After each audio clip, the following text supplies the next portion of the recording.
ঠিক আছে, করছো? সালামু আলাইকুম।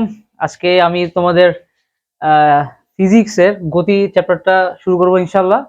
তো গতি চ্যাপ্টারটা শুরু করতে প্রথমে যে টপিকটা আসে সেটা হচ্ছে প্রসঙ্গ বিন্দু। তো প্রসঙ্গ বিন্দু আলোচনাটা আসে কেন, সেটা হচ্ছে আমরা তো আশেপাশে অনেক বস্তু দেখি যেগুলা স্থির থাকে, আবার অনেক কিছু দেখি যেগুলো গতিশীল। তো ধরো হচ্ছে তুমি আর তোমার বন্ধু একটা ট্রেনের মধ্যে যাচ্ছ বা একটা বাসের মধ্যে যাচ্ছ। তো তোমার বন্ধু এখানে বসে আছে চেয়ারে, তুমি এখানে বসে আছো।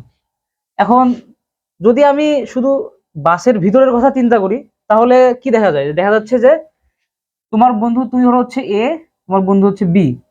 দেখা যাচ্ছে তুমি যদি তোমার বন্ধুকে জিজ্ঞাসা করো যে হচ্ছে তুমি কি স্থির না গতিশীল, তখন তোমার বন্ধু উত্তর দেবে কি, যে হচ্ছে তুমি স্থির স্থির হয়ে আছো।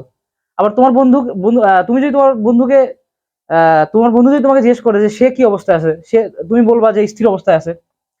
কিন্তু বাস যখন চলতেছে, তখন পাশের একটা লোক বাইরে রাস্তায় দাঁড়ায় আছে। তো সে হচ্ছে সি। তো সে দেখলো, জানালায় দেখলো যে তোমরা দুইজনই হচ্ছে গতিশীল।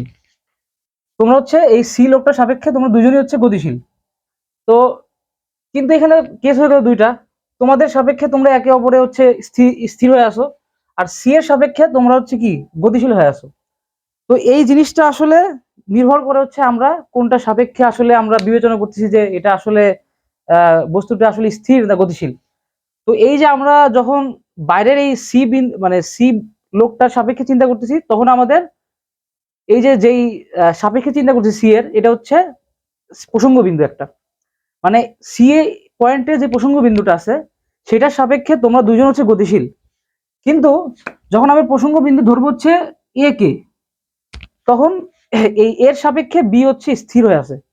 তো প্রসঙ্গ বিন্দুটা আসলে এজন্য আসে যে আমরা আসলে প্রকৃতভাবে বুঝতে পারি যে আসলে আমরা যে বস্তু দেখতেছি বা যেই বস্তুটা অবজার্ভ করতেছি সেটা আসলে গতিশীল না স্থির অবস্থায় আছে। তো প্রসঙ্গ বিন্দুটা এই পর্যন্ত।